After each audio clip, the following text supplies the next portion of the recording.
Nesta pergunta apresentam-nos o gráfico de uma função que é a primeira derivada de f e pretendemos descobrir qual será destas opções o gráfico da função f. Ok? Bom, então para isso vamos só recordar muito rapidamente como é que se relacionam as derivadas com a função e nós sabemos que a partir do sinal da primeira derivada podemos tirar conclusões quanto à monotonia e aos extremos da função f. Também temos que o sinal da segunda derivada nos permite concluir o que acontece ao sentido das concavidades e pontos de inflexão da função f, do gráfico da função f.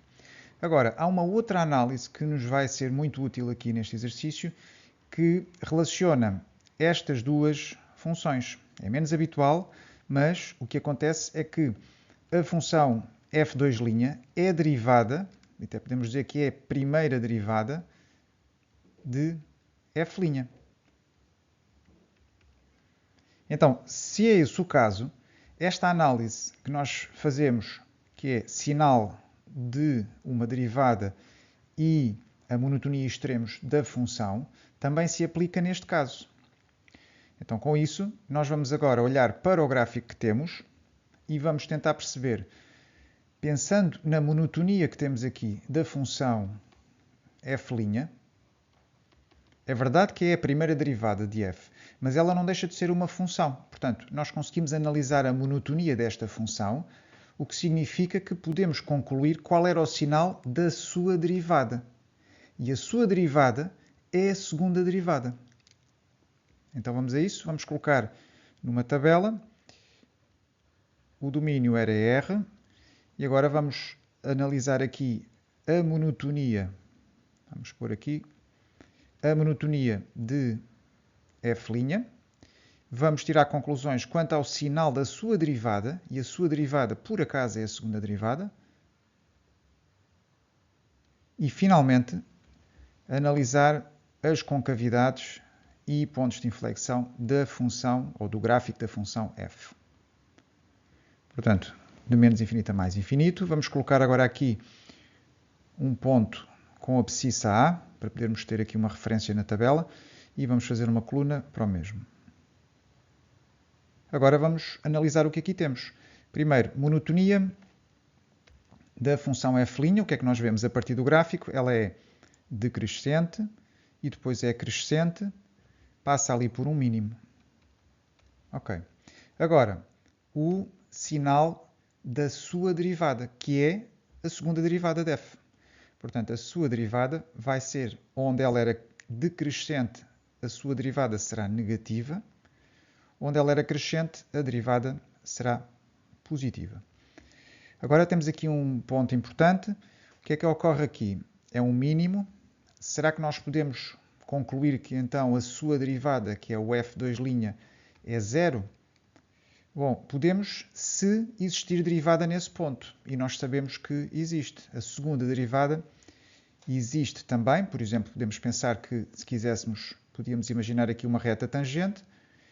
Conseguimos imaginar aqui uma reta tangente e, portanto, o declive desta reta é a derivada no ponto. Temos derivada no ponto. Então, se temos, e se ocorre ali um extremo de f', é porque a segunda derivada é zero. Então, temos o sinal da segunda derivada. Vamos agora concluir o que acontece às concavidades do gráfico da função f. Então, temos onde a segunda derivada é negativa, temos concavidade para baixo e depois concavidade voltada para cima. Houve troca no sentido da concavidade, este ponto pertence ao domínio, temos aqui um ponto de inflexão. Bom, agora é olhar para as opções, o que é que nós temos? De acordo com estas características, teremos aqui no gráfico A concavidade voltada para baixo, depois há aqui um ponto em que se dá a mudança, um ponto de inflexão, e depois temos concavidade para cima. Portanto, seria a resposta A.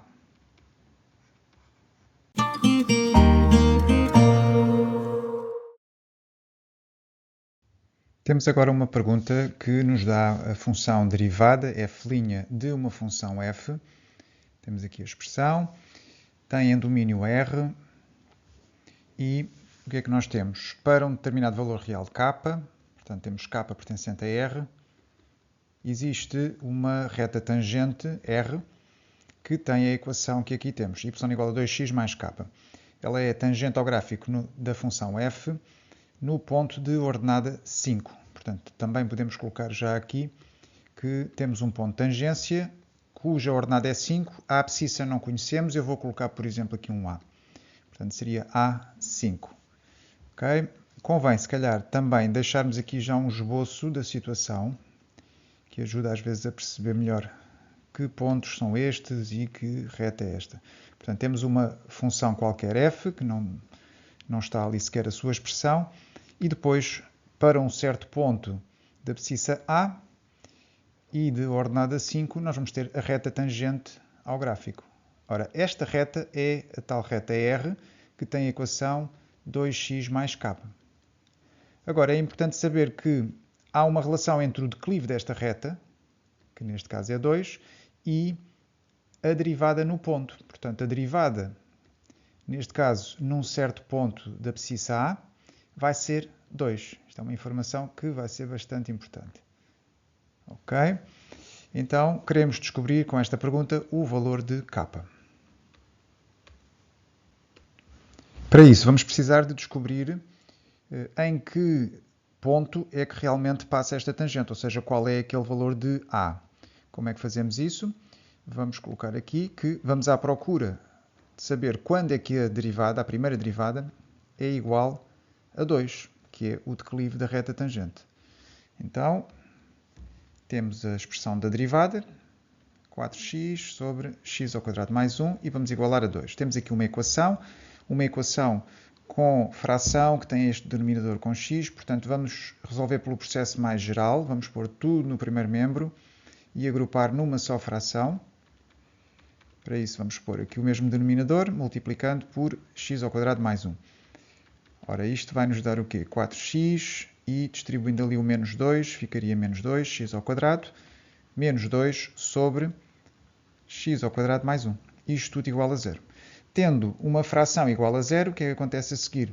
Vamos ter que o numerador terá que ser igual a 0, aquele menos 2x ao quadrado mais 4x menos 2 igual a 0, e não esquecer que o denominador, x ao quadrado mais 1, tem de ser diferente de 0. Agora, vamos simplificar um bocadinho esta primeira equação, porque podemos dividir tudo por menos 2. Dividindo por menos 2, temos x ao quadrado, menos 2x, mais 1 igual a 0. E o x ao quadrado tem de ser diferente de menos 1. Ora, isto acontece sempre, não é? X ao quadrado vai dar um número positivo, eventualmente 0, mas nunca vai ser menos 1. Então, isto leva-nos para x pertence a r, aqui não vai haver qualquer problema. Agora, na equação propriamente dita, poderíamos pensar em usar a forma resolvente, se não víssemos a alternativa, mas aqui temos a possibilidade de usar um caso notável, não é? Portanto, isto será o x menos 1 ao quadrado igual a 0.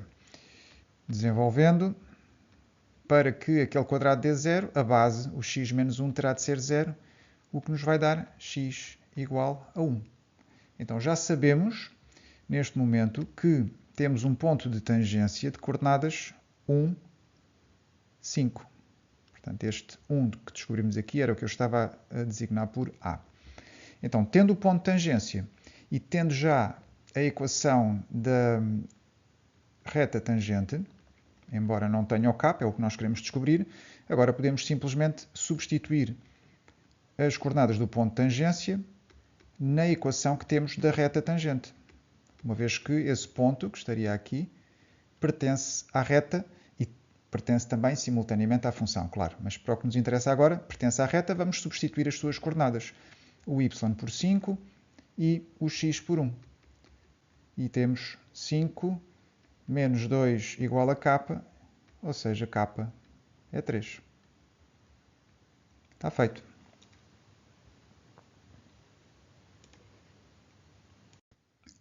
Na segunda parte da pergunta, vamos fazer o estudo do sentido das concavidades do gráfico e existência de pontos de inflexão. Para isso, seguimos um plano relativamente simples. Vamos começar por determinar a segunda derivada. Depois, descobrimos os zeros. E, finalmente, fazemos aquela tabela em que vamos relacionar o sinal da segunda derivada com o sentido das concavidades.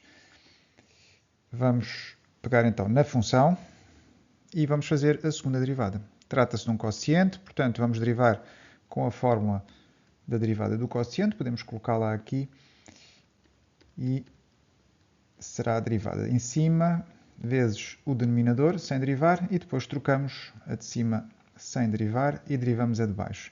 Finalmente dividimos pelo denominador ao quadrado. Aplicando, vamos pegar em 4x e vamos derivar. Temos 4. Multiplicamos pelo que está no denominador sem derivar. Agora menos a de cima sem derivar, 4x, e derivamos a de baixo. Portanto, x ao quadrado mais 1, a sua derivada será 2x. Tudo isto estará sobre o x ao quadrado mais 1 ao quadrado. Agora vamos desenvolver um bocadinho. Em cima podemos distribuir aquele 4 e podemos ainda multiplicar o 4x por 2x, ficando com menos 8x ao quadrado. Embaixo não vale a pena fazer nada, vamos deixar assim.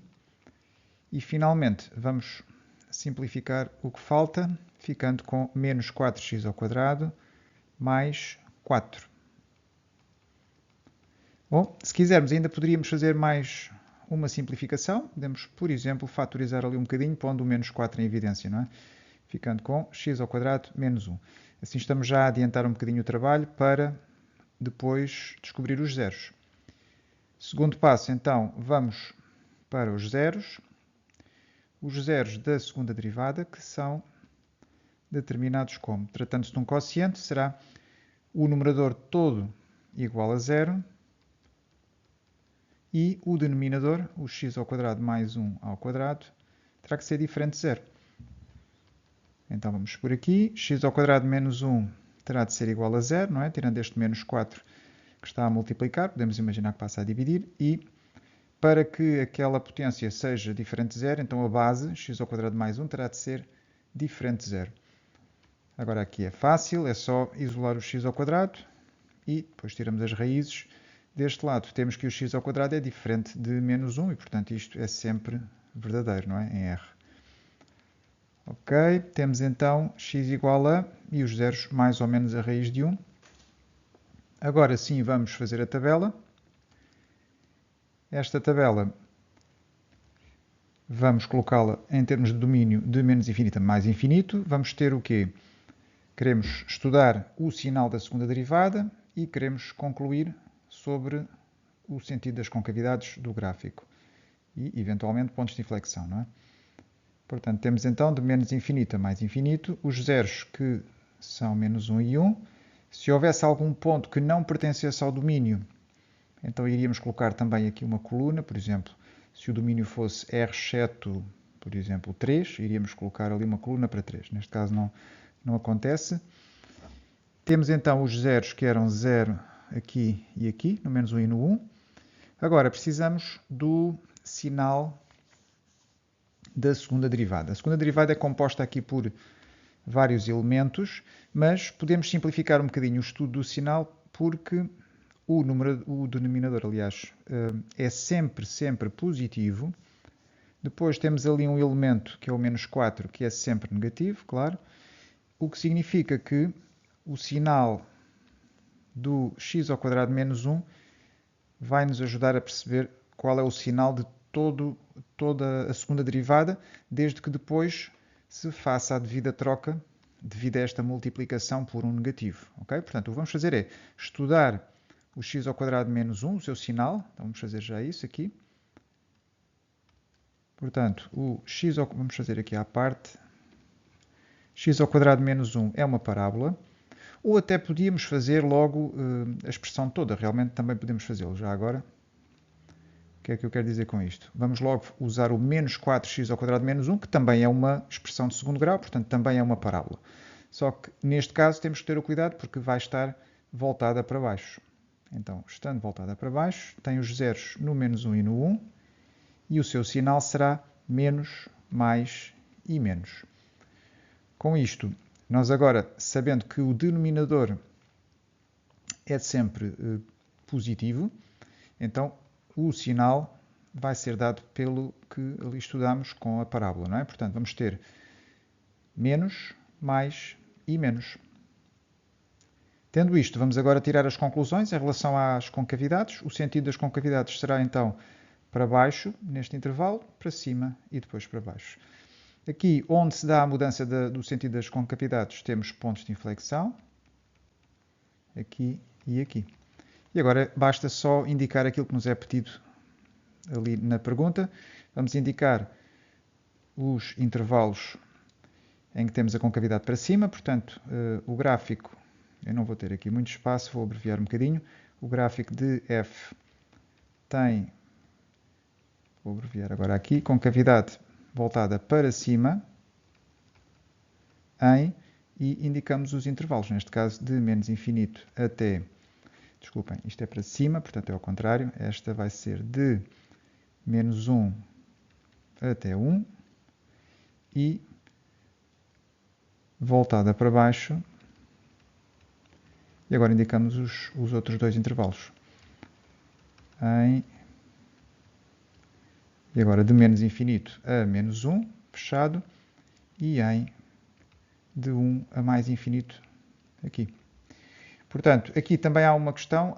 Há autores que preferem deixar estes intervalos abertos, aqui e aqui, tal como aqui e aqui. Outros autores que preferem fechar. Portanto, em termos de exame, são aceitas as duas opções, neste caso. Claro que se a função não estivesse definida, por exemplo, em menos 1 ou em 1, então aí teríamos de deixar os intervalos abertos, obrigatoriamente. Finalmente, vamos só indicar os pontos de inflexão. Como eu já não tenho aqui muito espaço, vamos passar aqui para cima. Portanto, isto. Faltaria ainda dizer que existem dois pontos de inflexão de abscissa, neste caso de abscissas 1 e menos 1. E está a análise feita.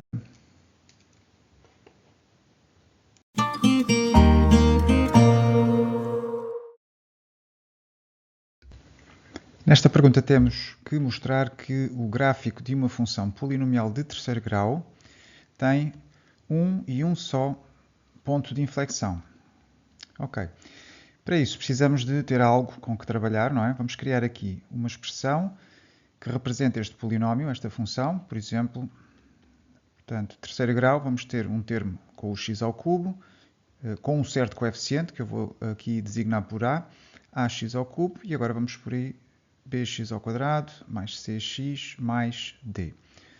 Tem de ser exatamente de terceiro grau, portanto não podemos ter aqui um a que seja zero, não é? Senão iríamos perder este termo de terceiro grau. Então vamos deixar aqui que o a tem de ser diferente de zero e, obviamente, o a, o b, o c e o d pertencem a r, são números reais. Então temos algo com que trabalhar. Agora, se queremos aqui analisar os pontos de inflexão, temos de procurar a segunda derivada. Vamos fazer isso. Então derivamos uma vez f' de x, aquela expressão que temos. Derivando pelas regras, teremos 3ax ao quadrado mais 2bx mais c. Esta seria a primeira derivada. Derivamos outra vez e temos então 3 vezes 2, 6ax mais 2b. Então temos aqui a segunda derivada. Agora, se queremos pontos de inflexão, o que é que fazemos normalmente? Agora descobrimos os zeros, não é? E depois podemos ou não fazer uma tabela. Vamos fazer isso, vamos descobrir os zeros. Igualando a zero, o que é que vamos descobrir aqui? Que 6ax mais 2b tem de ser igual a zero. E resolvendo a equação, temos 6ax igual a menos 2b. E isolando o x, temos aqui este termo. Vamos simplificá-lo. O que nos vai dar menos b sobre 3a. Okay? Então, este será o zero, o único zero, desta segunda derivada. Agora, para que exista um ponto de inflexão, é preciso ter cuidado, não chega que seja zero da segunda derivada apenas. Tem que ocorrer também o quê? Uma troca de sinal da segunda derivada em torno deste zero. Portanto, vamos analisar a expressão que temos da segunda derivada. E o que é que nós vemos? Esta expressão é de grau 1. Portanto, se é de grau 1, e nós sabemos isso porque o A é diferente de 0, não vai perder este termo em x, é de grau 1 e nós sabemos que é uma reta. Agora, podem acontecer aqui duas situações, não é? Portanto, se o A for maior que 0, vamos ter uma reta crescente. O declive é positivo, continua a anular aqui no menos b sobre 3a e conseguimos ver, isto seria para a segunda derivada, não é? Conseguimos ver que passamos de negativo a positivo em termos de sinal. Se o a for negativo, então teremos uma reta decrescente. Anula também no menos b sobre 3a e o que nos mostra é que a segunda derivada vai passar de positiva a negativa. Portanto, em qualquer dos dois casos, nós vamos ter uma mudança no sinal da segunda derivada, o que se traduz, se quiséssemos até fazer aqui uma tabela rapidamente, em termos de concavidades, o que é que isto nos vai dizer? Vou só colocar aqui o 0, não é? Portanto, temos 0. Depois, dependendo do caso, não é? Por exemplo, escolhendo do A maior que 0, teríamos aqui de negativo a positivo e, portanto, teríamos concavidade para baixo, concavidade para cima. E aqui teremos, então, um ponto de inflexão, que será o único. Portanto, em qualquer dos casos, vamos só justificar aqui no final. Portanto, há troca do sinal da segunda derivada em torno de x igual a menos 3 sobre, menos b sobre 3a. Logo, existe um único ponto de inflexão. E pronto, está feito.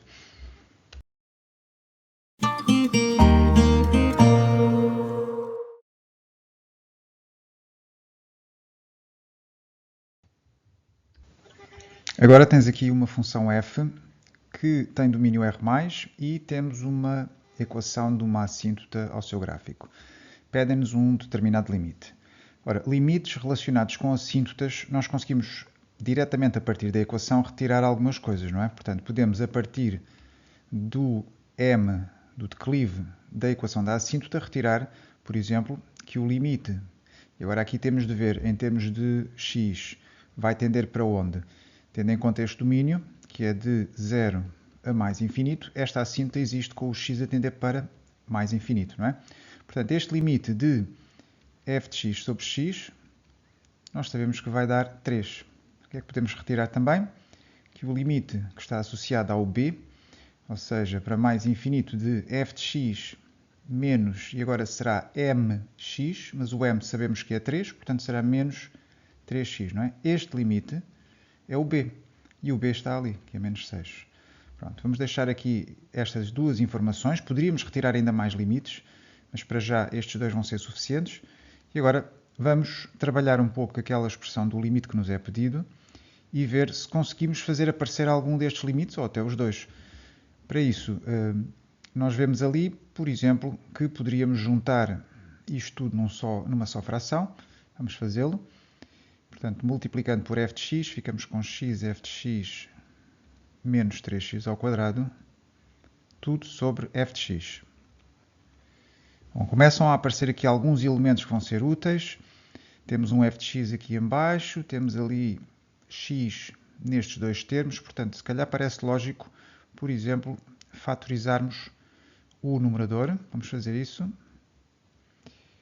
E ficaria f de x menos 3x. E aqui sim começamos a ver aparecer já aquele limite associado ao b. Portanto, vamos no bom caminho, vamos continuar e vamos aproveitar também que está a aparecer aqui este x em cima e o f de x em baixo, portanto, que vai dar origem ao limite associado ao m, embora esteja invertido. Portanto, vamos trabalhar estas duas hipóteses. Vamos separar em x sobre f de x, vezes o limite da parte associada ao b. Portanto, f de x menos 3x. Tendo isto, já estamos bastante bem encaminhados. Vamos agora inverter, até podemos fazer assim, a primeira parte, este limite aqui, será o inverso do limite que nós conhecemos, portanto, este de f de x sobre x. E o outro, este que está aqui, nós sabemos, de acordo com a informação, que é igual a menos 6, portanto, vamos já pôr aqui, menos 6. E, finalmente, teremos então 1 sobre o limite que é o b, que é 3, vezes o menos 6, o que nos vai dar menos 6 terços, ou seja, menos 2. Portanto, seria a opção D. Está feito.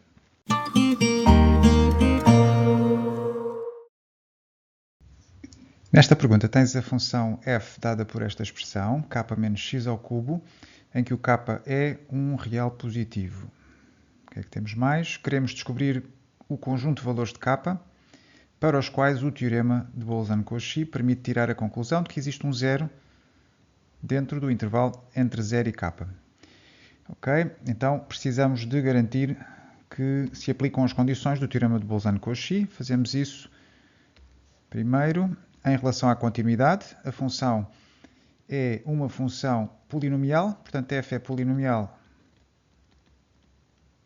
logo é contínua em R, logo, e portanto também é no intervalo pretendido. Em particular, é contínua em, e não esquecer que é o intervalo fechado. Portanto, neste caso, em 0 fechado a k fechado. Ok. Agora, a segunda condição, que é aquela que nos vai interessar mais, diz o quê? Que o valor de f nos extremos, neste caso em 0 e em k, vai ter sinais diferentes. Portanto, vamos calcular o f de 0, substituindo na função, e atenção que a variável é x, fica k menos, e o x é substituído por 0, e ficamos com k. Para f de k, vamos substituir novamente o x, e temos k menos k ao cubo. Ok, então para terem sinais diferentes, o que se costuma fazer até é o produto entre estes dois valores, e queremos mostrar que é negativo, não é? Portanto, se os sinais forem diferentes, irá dar negativo. Então, este produto terá que ser menor que 0. Desenvolvendo com o que temos, o f de 0 é k, o f de k é k menos k ao cubo, temos uma inequação, neste caso até de grau 4. Não é? Portanto, vamos tentar fatorizar primeiro, o máximo possível. Eu vou aproveitar aqui este k, que é comum a estes dois termos, e vamos pô-lo em evidência. E, portanto, esse k, puxando para trás, juntamos com este que já cá estava e ficamos com k ao quadrado. Não é? Sobra-nos 1 menos k ao quadrado. E, se quisermos ainda, podíamos fatorizar mais, mas vamos deixar assim. Vamos olhar para isto como o produto entre dois fatores de grau 2. Então, cada um deles terá de ser estudado em termos de sinal. Vamos fazê-lo aqui à parte.